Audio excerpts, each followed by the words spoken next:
So the first part of the 3-part series dealt with, all the items above the surface and beneath the surface, and teaching you how you can be the creator or the inventor, as well as the player and the user. The second part breaks down who you are and how you became the person you are today. What I understand is that we are all a breath of contrast, meaning we were made up of our pasts and all the experiences that awaits us in the future. Okay? And the past hands us down what we call our genetics, perhaps traditional values that our parents pass along to us and the people around us and their traditional values, etc. And the future, your experiences that await, the things that are waiting to influence you, whether it's people, your observations, your travels, etc. Philosophies and concepts you learn ahead into the future. All of that stuff makes you who you are today. Really, you are a breath of contrast. Okay? And so, digging deeper into the future, you become molded as a product of your environment, as well as your past. But being that you are a product of your environment, all of your beliefs are shaped by your experiences. Your interpretation of what you believe life to be becomes your belief, whether or not you were guided by gurus or had a counsel along the way. The point here being is that you represent a unique perspective on life, and we tend to call that a belief or a philosophy on life. Okay? But the majority of us, this is what I sense in the patterns of who we are, is that we go on living life with very much a finite perspective on life. We tend to have preferences, likes and dislikes on certain things. We take positions, whether it's democratic, libertarian, even a communist, a fascist, a hater, a lover. We take all of these characteristics or properties of who we are, and we identify ourselves, and we could do this by writing it down. If someone were to hand us a list of questions with multiple choice questions and we get to select them, we ultimately will end up selecting these choices in determining who we are and who we believe we are. Okay?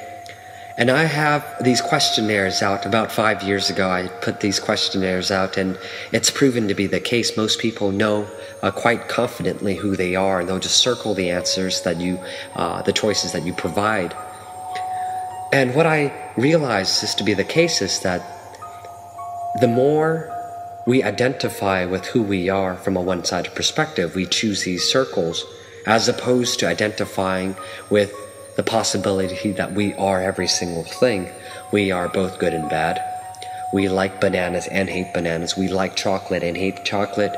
The perspective on both, on all things, we can play this and we can't play this. We like this and we don't like this. We can do this and we cannot do this. Just taking perspectives on two sides, we can see the subjects or viewpoints from a communistic perspective as well as a democratic perspective, and truly say that neither is wrong or right. It's just merely perspectives.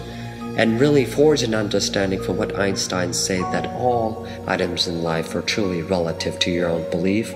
None is right or wrong. And that's what he really truly left to us, is the idea of relativity and his law called the law of relativity, right? So we go on living life informing these one-sided attitudes and behavior, both mentally and also physically. And in becoming so one-sided, we lost this idea of holisticness. It really has nothing to do with religion, as much as people like to believe that being holistic is religious. I want to remove ourselves from the idea of religion. It's really the idea of becoming whole again, to see all things from different perspective, to see Earth from every single perspective, and yet shedding light on Earth so that there is no dark on Earth. You're shedding light on all angles of the Earth and seeing, every state, every country, every city from a viewpoint that is lit up, as opposed to a very, dim and dark and confused state of being or perspective.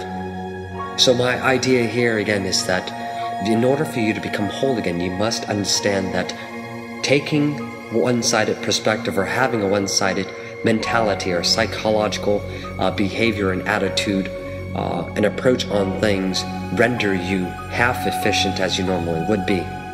I take that back, much less than half efficient, okay? And I'll explain why.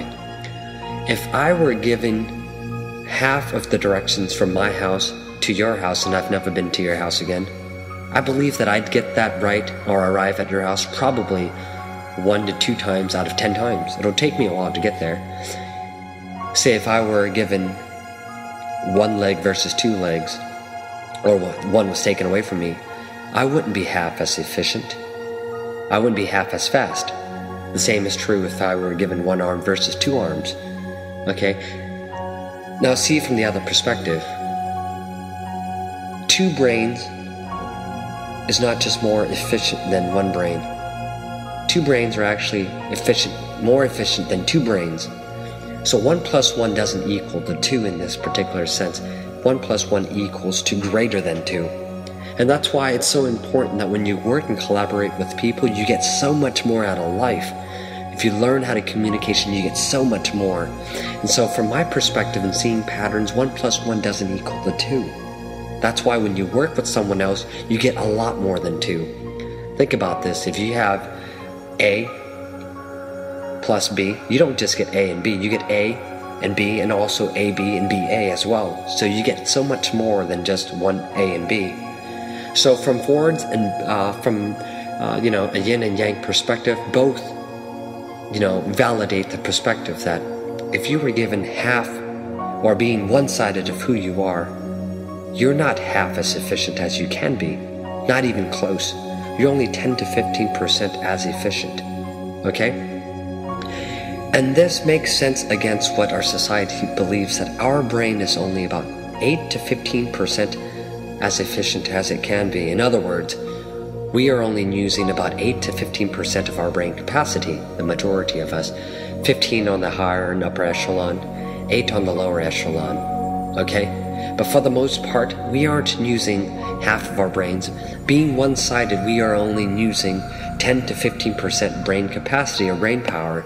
And that's why when people ask me why it is that I see things from my perspective, or how it is that I know patterns, it's because I see all things in life from a very holistic perspective.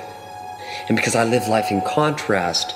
And in the next part of the series, I'll teach you exactly what I mean by embodying contrast and by following all of these contrasting exercises that I am about to share with you in the third part. Okay?